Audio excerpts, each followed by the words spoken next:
ꯃꯌꯥꯝꯒꯤ ꯅꯨꯡꯉꯥꯏꯅꯕꯒꯤꯗꯃꯛ ꯂꯩꯖꯔꯤꯕ ꯃꯈꯜ ꯃꯊꯦꯜ ꯃꯅꯤꯄꯨꯔ ꯆꯦꯅꯦꯜꯅ ꯃꯌꯥꯝꯕꯨ ꯏꯀꯣꯛ ꯅꯣꯟꯅ ꯈꯨꯔꯨꯝꯖꯔꯤ ꯉꯁꯤꯁꯨ ꯃꯌꯥꯝꯒꯤ ꯉꯥꯏꯍꯥꯛ ꯄꯣꯊꯥꯅꯕꯒꯤꯗꯃꯛꯇ ꯃꯃꯥꯡꯊꯛꯇ ꯇꯥꯍꯟꯖꯈꯤꯕ ꯃꯅꯤꯄꯨꯔꯤ ꯍꯣꯔꯔ ꯁ꯭ꯇꯣꯔꯤ ꯃꯍꯩꯗꯨꯒꯤ ꯇꯝꯊꯤꯕ ꯍꯥꯏꯔꯤꯕ ꯋꯥꯔꯤ ꯑꯗꯨꯒꯤ ꯃꯉꯥꯁꯨꯕ ꯑꯔꯣꯏꯕ ꯇꯥꯡꯀꯛ ꯃꯌꯥꯝꯗ ꯈꯨꯗꯣꯜ ꯇꯝꯖꯔꯤ ꯑꯃꯨꯗꯣꯟ ꯁꯅꯥꯅ ꯑꯗꯨꯝꯅ ꯂꯣꯡꯅ ꯍꯥꯏꯊꯈꯤꯕ ꯑꯗꯨꯗ ꯀꯣꯔꯧ ꯍꯟꯖꯕꯒꯤ ꯃꯃꯥꯡꯗ ꯂꯩꯔꯝꯕ ꯁꯛꯇꯝ ꯑꯁꯥꯡꯕ ꯑꯃꯨꯕ ꯂꯥꯏꯃꯨ ꯑꯗꯨꯅ ꯃꯆꯣꯏ ꯃꯆꯣꯏ ꯇꯥꯈ꯭ꯔꯕꯗ ꯃꯐꯝ ꯑꯗꯨ ꯎꯟ ꯋꯥꯏꯃꯨꯛ ꯆꯤꯛꯈ꯭ꯔꯤ ꯈꯥꯛꯂꯝꯕ ꯈꯣꯡꯂꯝꯕ ꯁꯤꯜꯂꯝꯕ ꯄꯨꯝꯅꯃꯛ ꯂꯦꯞꯈ꯭ꯔꯕꯗ ꯀꯣꯔꯧ ꯍꯟꯖꯕꯅ ꯃꯊꯃꯣꯏꯗ ꯈꯜꯂꯤ ꯂꯥꯟ ꯑꯁꯦ ꯂꯣꯏꯔꯦ ꯍꯥꯏꯗꯨꯅ ꯃꯇꯝ ꯑꯗꯨꯗ ꯀꯣꯔꯧ ꯍꯟꯖꯕꯒꯤ ꯃꯁꯥ ꯃꯅꯨꯡꯗ ꯆꯪꯈ꯭ꯔꯕ ꯄꯥꯝꯍꯩꯕꯒꯤ ꯃꯔꯨꯞꯅꯦ ꯍꯥꯏꯔꯤꯕ ꯑꯃꯝꯕ ꯂꯥꯏꯒꯤ ꯃꯆꯥꯅꯨꯄꯥꯅꯦ ꯍꯥꯏꯔꯤꯕ ꯑꯃꯨꯕ ꯁꯛꯇꯝ ꯑꯗꯨꯅ ꯂꯥꯟ ꯑꯁꯦ ꯍꯧꯕꯗ ꯉꯥꯏꯔꯤ ꯂꯣꯏꯗ꯭ꯔꯤꯕꯅꯤ ꯃꯈꯥ ꯇꯥꯅ ꯈ꯭ꯋꯥꯏꯗꯒꯤ ꯍꯦꯟꯅ ꯁꯥꯊꯤꯕ ꯈꯨꯠꯂꯥꯏ ꯑꯗꯣ ꯅꯪꯒꯤ ꯅꯐꯝꯗ ꯌꯧꯔꯛꯂꯒꯅꯤ ꯉꯁꯤꯒꯤ ꯑꯍꯤꯡ ꯑꯁꯤꯗ ꯑꯆꯧꯕ ꯇꯝꯊꯤꯔꯕ ꯂꯟꯖꯥꯎ ꯑꯃꯗꯤ ꯂꯩꯔꯕꯅꯤ ꯈꯣꯌꯨꯝ ꯂꯥꯏꯁꯤꯡ ꯅꯠꯇꯕ ꯅꯃꯨ ꯇꯥꯏꯕꯪ ꯌꯥꯎꯅ ꯈꯨꯜꯂꯁꯇ ꯂꯟꯗꯥꯔꯛꯀꯗꯧꯔꯤ ꯈꯔ ꯆꯦꯛꯁꯤꯜꯂꯨ ꯁꯦꯝ ꯁꯥꯗꯨꯅ ꯂꯩꯌꯨ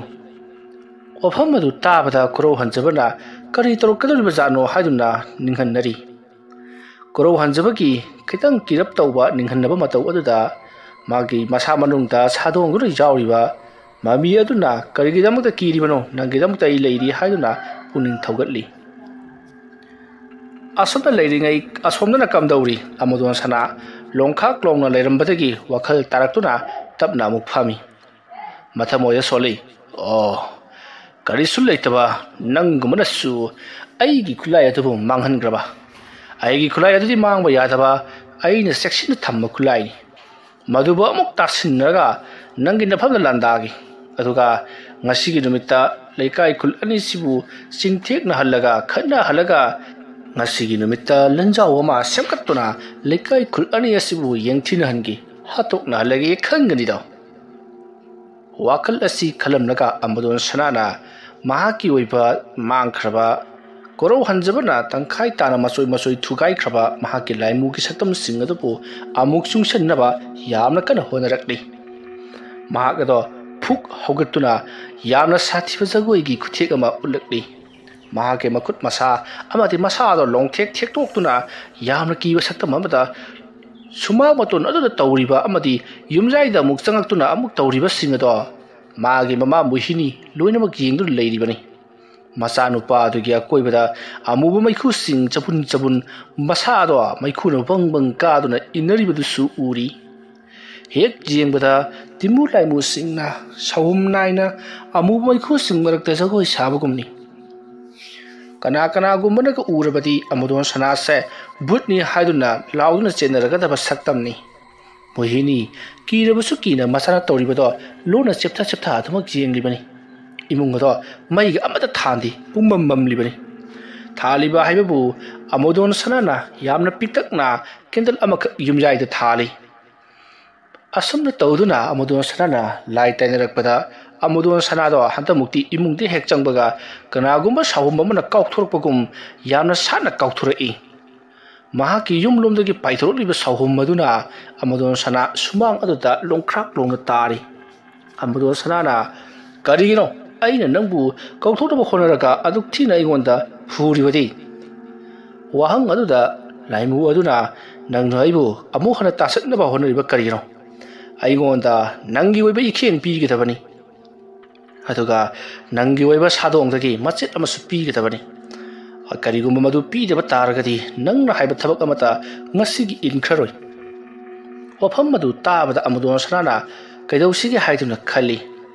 mahaki leiriba sadong sing kari pisigi haiduna wakal asumak khalakli mahaki masada yawriba sadong sing kakatuna pibata mangkonda mangjataba pot kari leibagi haiduna asum jenglakpada amudon sanana noklaga aigi kunawi asi kakatuna pikri adama torabadi I supiragani sadong supiragani phai khangani madubak tawragi amudon sanado imungda parprap changri aduduga sandal amadi thangjau puduna thorakli karibu tawguduribano haiduna muhini do yamna pakhana yenglaga leiri aduga muhini gi mamang adu maktada amudon sanana mahaki ꯑꯣꯏꯒꯤ ꯈꯨꯅꯧꯕꯤ ꯑꯗꯨꯕꯨ ꯃꯍꯥꯛꯅ ꯌꯦꯠꯀꯤ ꯈꯨꯠꯁꯥꯁꯤꯡ ꯑꯗꯨꯅ ꯆꯦꯖꯦꯠꯅ ꯄꯥꯏꯔꯤꯕ ꯊꯥꯡꯖꯧ ꯑꯗꯨꯅ ꯀꯛꯈꯤꯕꯗꯨ ꯎꯕꯗ ꯃꯣꯍꯤꯅꯤ ꯑꯣꯏꯃꯥ ꯍꯥꯏꯗꯨꯅ ꯀꯟꯅ ꯂꯥꯎꯈꯠꯈꯤ ꯑꯃꯗꯣꯟ ꯁꯅꯥꯅ ꯃꯃꯥꯅ ꯂꯥꯎꯔꯤꯕꯗꯣ ꯃꯤꯌꯥꯝ ꯇꯥꯈꯤꯅꯤ ꯍꯥꯏꯕꯒꯤ ꯃꯇꯥꯎꯒꯨꯝ ꯂꯩꯋꯥ ꯑꯃ ꯁꯣꯟꯗꯨꯅ ꯃꯍꯥꯛꯀꯤ ꯃꯈꯧꯔꯤꯗ ꯅꯥꯟꯕꯗ ꯃꯣꯍꯤꯅꯤ ꯀꯔꯤꯒꯨꯝꯕꯤ ꯈꯣꯟꯖꯦꯜ ꯑꯃꯠꯇ ꯊꯣꯛꯈꯤꯗ꯭ꯔꯤ ꯁꯣꯔ ꯐꯨꯟꯒꯠꯄꯒꯨꯝ ꯇꯧꯔꯛꯄꯗꯨꯗ ꯃꯣꯍꯤꯅꯤ ꯌꯥꯝꯅ ꯄꯥꯈꯠꯅ ꯃꯥꯒꯤ ꯀꯥ ꯇꯝꯅ ꯆꯦꯟꯁꯤꯜꯂꯤ ꯊꯣꯡ ꯆꯦꯖꯦꯠ ꯂꯣꯟꯁꯤꯟꯗꯨꯅ ꯇꯨꯃꯤꯟꯅ ꯐꯃꯨꯡꯗ ꯀꯤꯊꯤꯛ ꯀꯤꯔꯨꯝ ꯂꯩꯔꯤ ꯁꯣꯝꯗꯅ ꯑꯃꯗꯣꯟ ꯁꯅꯥ ꯌꯥꯝꯅ ꯍꯔꯥꯎꯅ ꯇꯞꯅ ꯍꯧꯒꯠꯂꯛꯂꯤ ꯆꯩꯅꯥ ꯈꯣꯜꯒꯥꯗꯣ ꯑꯃꯠꯇ ꯐꯥꯎꯗ꯭ꯔꯕꯒꯨꯝ ꯃꯥꯅ ꯅꯤꯡꯖꯕꯗꯨ ꯊꯨꯡꯂꯅꯤ ꯈꯟꯗꯨꯅ ꯂꯥꯏ ꯑꯗꯨꯗ ꯀꯠꯂꯤ ꯂꯥꯏ ꯑꯗꯨꯅ ꯄꯦꯃꯟꯈꯗꯨꯅ ꯍꯧꯖꯤꯛ ꯅꯍꯥꯛꯅ ꯄꯥꯝꯂꯤꯕꯁꯤ ꯀꯔꯤꯅꯣ ꯍꯥꯏꯗꯨꯅ ꯍꯪꯂꯛꯄꯗ ꯑꯃꯗꯣꯟ ꯁꯅꯥꯅ ꯍꯥꯏꯔꯛꯂꯤ ꯅꯍꯥꯛꯅ ꯏꯍꯥꯟ ꯍꯥꯟꯅ ꯀꯣꯔꯧ ꯍꯟꯖꯕꯕꯨ ꯂꯥꯟꯊꯦꯡꯅꯒꯗꯕꯅꯤ ꯑꯗꯨꯝꯅ ꯀꯣꯔꯧ ꯍꯟꯖꯕꯒ ꯂꯥꯟꯊꯦꯡꯅꯔꯤꯉꯩ ꯃꯤꯀꯨꯞ ꯑꯗꯨꯗꯅ ꯁꯣꯝꯗ ꯑꯩꯒꯤ ꯂꯩꯋꯥ ꯃꯟꯇ꯭ꯔꯅ ꯊꯃꯥꯏꯈ꯭ꯔꯕ ꯑꯩꯒꯤ ꯂꯥꯏꯃꯨꯁꯤꯡꯅ ꯅꯝꯁꯤꯟꯗꯨꯅ ꯐꯥꯖꯤꯟꯗꯨꯅ ꯊꯝꯂꯤꯕ ꯈꯨꯜ ꯑꯁꯤꯒꯤ ꯃꯤꯌꯥꯝꯁꯤꯡ ꯑꯁꯦ ꯑꯩꯅ ꯂꯣꯏꯅꯃꯛ ꯍꯣꯏꯗꯣꯔꯛꯂꯒꯦ ꯑꯗꯨꯒ ꯀꯣꯔꯧ ꯍꯟꯖꯕꯒꯤ ꯈꯨꯜꯗ ꯂꯥꯟꯗꯥꯍꯟꯒꯗꯕꯅꯤ ꯑꯗꯨꯒ ꯇꯧꯔꯤꯕ ꯄꯨꯝꯅꯃꯛ ꯑꯁꯦ ꯀꯣꯔꯧ ꯍꯟꯖꯕꯅ ꯇꯧꯍꯜꯂꯤꯕꯅꯤ ꯍꯥꯏꯗꯨꯅ ꯂꯥꯟꯅ ꯎꯍꯟꯅꯅꯕ ꯍꯣꯠꯅꯒꯗꯕꯅꯤ ꯀꯣꯔꯧ ꯍꯟꯖꯕ ꯃꯌꯥꯝꯒꯤ ꯑꯁꯥꯎꯕꯅ ꯍꯦꯃꯟꯈꯤꯕꯗꯨꯅ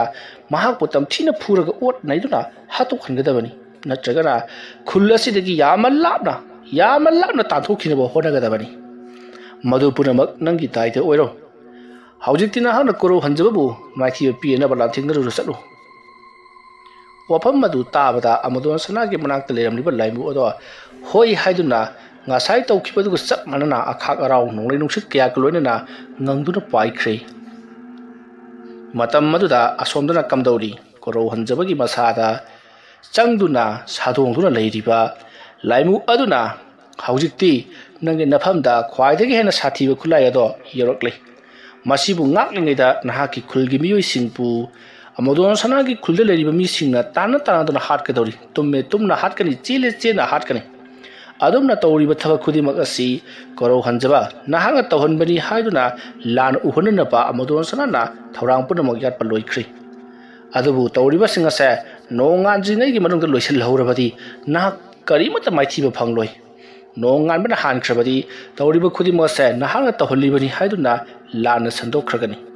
ꯑꯗꯨꯅ ꯅꯣꯡꯉꯥꯟꯗ꯭ꯔꯤꯉꯩ ꯂꯣꯏꯁꯤꯟꯅꯕ ꯇꯧꯁꯤ ꯍꯧꯖꯤꯛ ꯅꯣꯡꯉꯥꯟꯒꯗꯕ ꯄꯨꯡ 3 ꯈꯛꯇꯃꯛ ꯉꯥꯏꯔꯕꯅꯤ ꯌꯥꯝꯅ ꯆꯦꯛꯁꯤꯟꯅ ꯊꯕꯛ ꯑꯁꯤ ꯇꯧꯔꯣ ꯑꯗꯨꯝꯅ ꯍꯥꯏꯔꯛꯄꯗꯒꯤ ꯀꯣꯔꯧ ꯍꯟꯖꯕꯁꯨ ꯃꯥꯒꯤ ꯃꯥꯏꯀꯩ ꯇꯝꯅ ꯄꯥꯏꯔꯛꯂꯤꯕ ꯌꯥꯝꯅ ꯀꯜꯂꯕ ꯈꯨꯠꯂꯥꯏ ꯑꯣꯏꯔꯤꯕ ꯑꯃꯗꯣꯟ ꯁꯅꯥꯒꯤ ꯂꯥꯏꯃꯨ ꯃꯌꯥꯝꯅ ꯄꯨꯟꯁꯤꯟꯗꯨꯅ ꯁꯦꯝꯂꯤꯕ ꯆꯥꯎꯔꯕ ꯂꯥꯏꯃꯨꯒꯤ ꯆꯕꯨꯜ ꯃꯄꯩ ꯑꯗꯣ ꯍꯧꯖꯤꯛꯇꯤ ꯀꯣꯔꯧ ꯍꯟꯖꯕꯅ ꯌꯥꯝꯅ ꯀꯟꯅ ꯃꯥꯏꯊꯤꯕ ꯄꯤꯔꯅꯕ ꯍꯣꯠꯅꯔꯤ ꯑꯁꯨꯝꯅ ꯂꯥꯏꯃꯨꯁꯤꯡ ꯑꯗꯨꯅ ꯇꯥꯡꯔꯛꯄ ꯃꯥꯅ ꯑꯃꯨꯛ ꯆꯦꯟꯕ ꯃꯉꯣꯟꯗꯒꯤ ꯍꯦꯟꯅ ꯁꯛꯇꯤ ꯂꯩꯔꯕ ꯈꯨꯠꯂꯥꯏ ꯀꯌꯥ ꯀꯥꯞꯊꯣꯛꯇꯨꯅ ꯂꯥꯏꯃꯨꯁꯤꯡ ꯑꯗꯨꯕꯨ ꯉꯥꯛꯊꯣꯛꯄ ꯑꯗꯨꯝꯅ ꯃꯨꯛꯅꯔꯤꯉꯩ ꯁꯣꯝꯗꯅ ꯑꯃꯗꯣꯟ ꯁꯅꯥꯅ ꯈꯣꯡꯒ꯭ꯔꯥꯏ ꯆꯟꯗꯨꯅ ꯐꯝꯂꯤ ꯑꯗꯨꯗꯨꯒ ꯃꯍꯥꯛꯅ ꯂꯥꯏꯌꯦꯡꯂꯤꯕꯅꯤ ꯍꯥꯏꯗꯨꯅ ꯃꯃꯤꯠ ꯇꯥꯡꯕ ꯃꯈꯨꯠ ꯇꯦꯡꯄ ꯃꯁꯥꯒꯤ ꯑꯅꯥꯕꯁꯤꯡ ꯐꯍꯟꯈꯤꯕ ꯈꯨꯗꯤꯡꯃꯛ ꯑꯗꯨꯗ ꯍꯥꯞꯆꯤꯟꯈꯤꯕ ꯇꯤꯃꯨꯔ ꯂꯥꯏꯃꯨꯁꯤꯡ ꯑꯗꯨꯅ ꯃꯁꯥꯗ ꯆꯨꯈ꯭ꯔꯕ ꯂꯩꯀꯥꯏ ꯈꯨꯜ ꯑꯗꯨꯒꯤ ꯃꯤꯌꯥꯝ ꯄꯨꯝꯅꯃꯛꯇꯣ ꯃꯍꯥꯛꯅ ꯂꯣꯏꯅꯃꯛ ꯍꯧꯗꯣꯛꯂꯤ ꯃꯇꯝ ꯑꯗꯨꯗ ꯇꯨꯝꯂꯒ ꯂꯩꯔꯝꯕ ꯑꯃꯗꯤ ꯇꯨꯝꯗꯕꯤꯗ ꯂꯩꯔꯝꯕ ꯃꯤꯑꯣꯏ ꯈꯨꯗꯤꯡꯃꯛ ꯑꯃꯗꯣꯟ ꯁꯅꯥ ꯂꯥꯏꯌꯦꯡꯈꯤꯕ ꯃꯤꯑꯣꯏ ꯈꯨꯗꯤꯡꯃꯛ ꯑꯗꯣ ꯃꯈꯣꯏꯒꯤ ꯃꯃꯤꯠꯇꯣ ꯃꯨꯁꯤꯟꯈ꯭ꯔꯦ ꯑꯗꯨꯝꯅ ꯃꯃꯤꯠ ꯑꯗꯨꯅ ꯃꯨꯁꯤꯟꯈ꯭ꯔꯒ ꯑꯄꯨꯅꯕ ꯑꯃꯅ ꯄꯨꯕꯒꯨꯝ ꯐꯨꯛ ꯍꯧꯒꯠꯗꯔꯛꯂꯤ ꯑꯗꯨꯒ ꯃꯥꯒꯤ ꯌꯨꯝꯗ ꯂꯩꯔꯝꯕ ꯈꯨꯠꯁꯨ ꯈꯨꯠꯂꯥꯏ ꯈꯔ ꯄꯥꯏꯗꯨꯅ ꯃꯄꯥꯜꯗ ꯕꯨꯗ꯭ꯔꯨꯡ ꯆꯦꯟꯊꯣꯔꯛꯂꯤ ꯑꯗꯨꯝꯅ ꯇꯧꯔꯛꯄ ꯑꯗꯨꯗ ꯑꯃꯗꯣꯟ ꯁꯅꯥꯅ ꯂꯥꯏꯌꯦꯡꯕ ꯌꯥꯎꯗꯕ ꯈꯨꯜ ꯑꯗꯨꯒꯤ ꯃꯤꯑꯣꯏꯁꯤꯡ ꯑꯗꯨꯅ मागी मियोइसिंग तौरप कई तौनरीबसिना मचा ओरगना मचाबू खामजल्ले मपा ओरगना मपाबू खामजल्ले अंगांग ओरगना ममा मपाना खामजल्ले नुपी ओरगना माकी मपुरोइबना लेसाबी ओरगना माकी ममा मपाना असुमना खामजल्लकपा भावदा करीमतक माइथिबा हाइबदि खाम ngमखिद्रै मखोइना पाइरिबा खुलाइसिंग अदुगा लोइनना तुमनबा हाटकनी हाइदुना लौरमलगा मागी थोकपा कोरो हंजबगे लेकाई खुलुदु तमना चेनरकली मतम मदुदा कोरो हंजबना महाके लेकाई खुल अदुबु कन्ननबगिदमा करी तौसिगे हाइदुना वखन खलकली कोरो हंजबा वखल थोक्तुना करी तौसिगे हाइदुना महाके मसा मरुंगदा याउदुना लेरिबा सादोंदुना याउरिबा महाके मपागी मरुपनि हाइरिबा अमंबा लाइगी लाई अदुदा कैदौसिगे हाइदुना हंगकली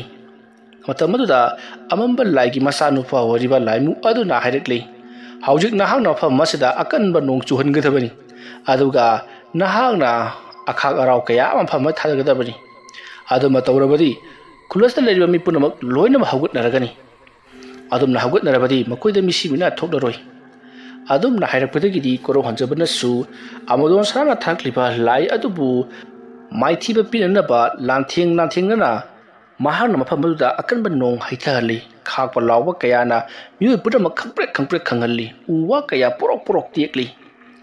aduma torokpaduda koro hanjabagi leikai adu leiriba mi makhaisu loina ma haugatnarakli aduga mukhoigi manakongda kanaguma miyoi kharana tumnaba hatkani haduna lawraga mukhoigi khultamna chilakpaki khonjal su tari khonjal adu tabada miyoi kayana thong hangdoktuna lamna jengrubadadi nong amu khakpagi maingal aduda miyoi kaya maikhoi maikai tamna leikai khuding chenselaklibodo ubadagidi makhoisu thong nosin naduna imungi mai punamak muthatuna lala e hayuna thong nosin naduna khangnari madam maduda koro hanjabana haujik miya mase khoi gi leikai khuldokshalakle kari tawudabano makhuna thong ka khairaga manung changkhrabadi leram khodimak tumna hatkhigani haiduna koro hanjabana yamna pakhatna hairakpada koro hanjabagi masada sangliba amamba laigi masa nupa horiba laimu aduna hai apangba angang aina nong jolibasi na karibda maram khangdabra haujikti nongi isingna khujeng jawri akanba nongchu aduna haujik chilakliba singse chapuk chilaklibani ising marakta aduna ising ngasida lewa ama sonduna ising ngasida nahakna laigi waiba thorong khara pangthoklo adama tawrabadi ising ngasida neluba amodon sana tharakpa phattaba lai khudimak loinamak maning hankhragadabani ising ngase thengba ngamdanaba mai haunga sananaba nahakna madugi lewa adu solo koro hanjabana karino haribasibo madugi lewadi aidi haiti adamna hairakpada koro hanjabada hairakli phare adu oiba taragadi nahake na samanung sangliba aina nangase mapung phana sijinnaba yaranaba ayabado aingonda pithoklo mikup kharadi nangase ai oirabani wafam madu tabada koro hanjaba ngaktang wakhan khali mahana wakhal mangduna mahake masa se pithoklingai matamaduda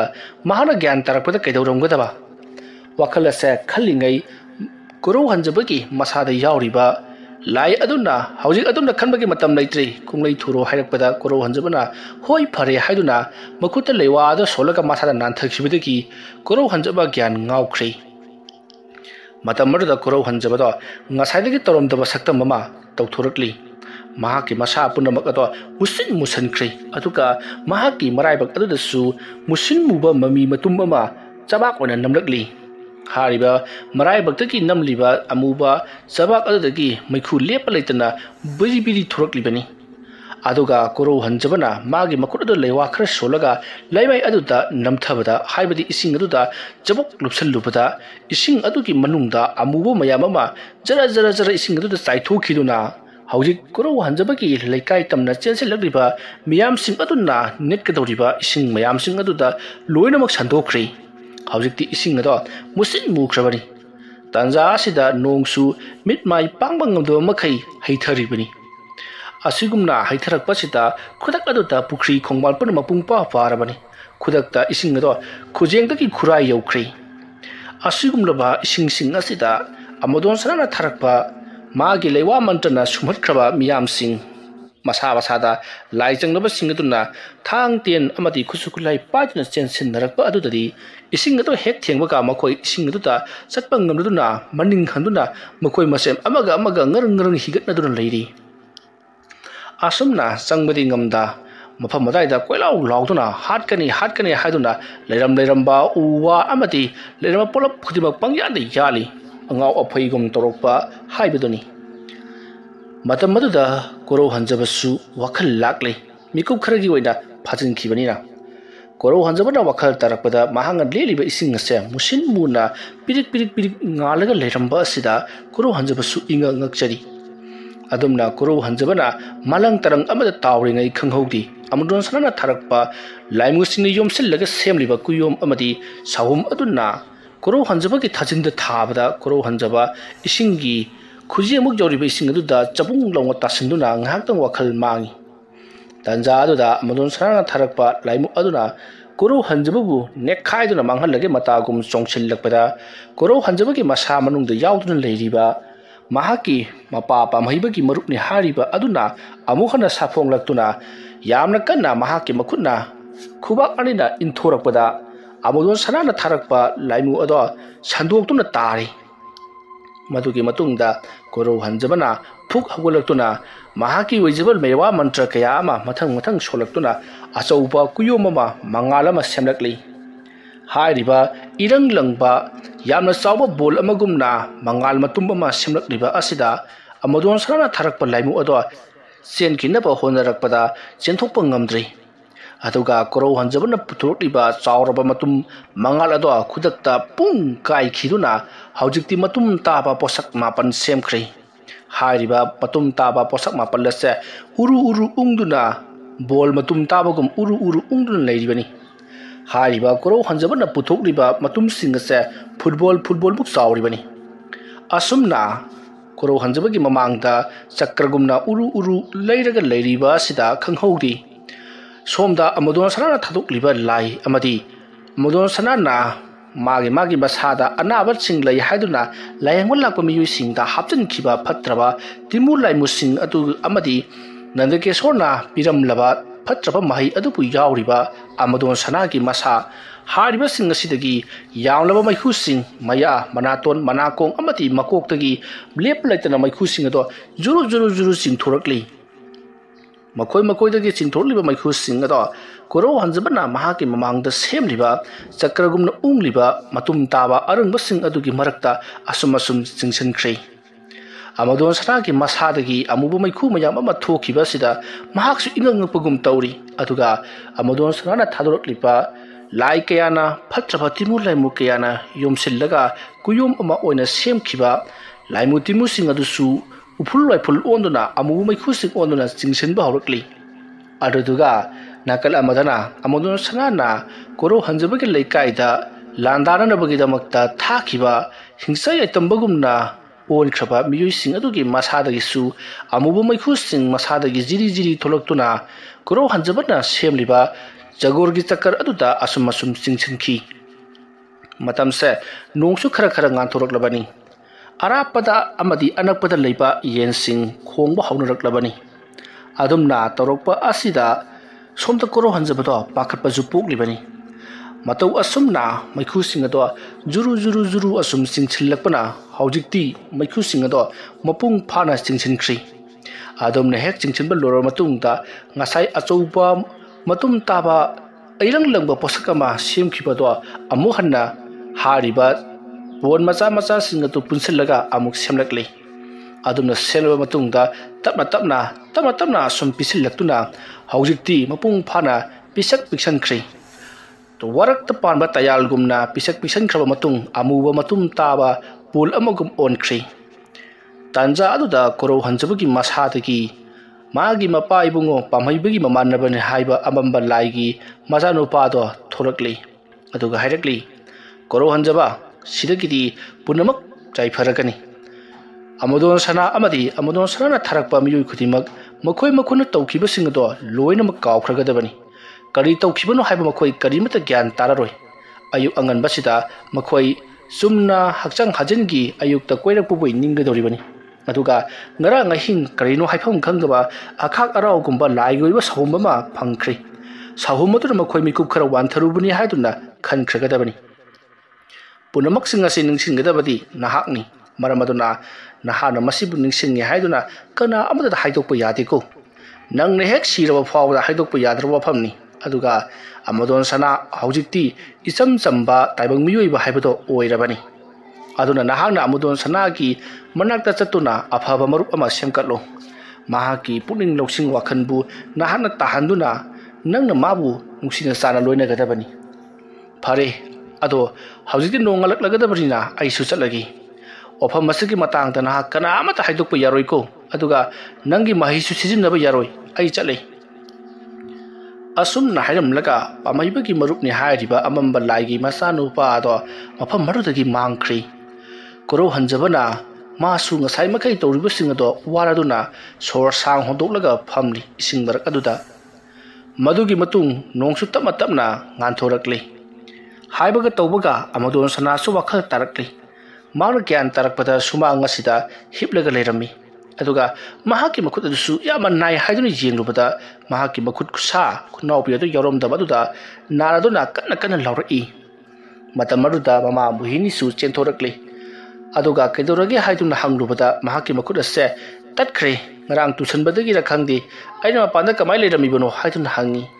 Buhini su loina makaw khibagum aisu khanghaudre ngarang ahing yamna kanna khagaraw tawba nongsi tawbaduda aikoi masen loina ma wanthandarura male hairakli.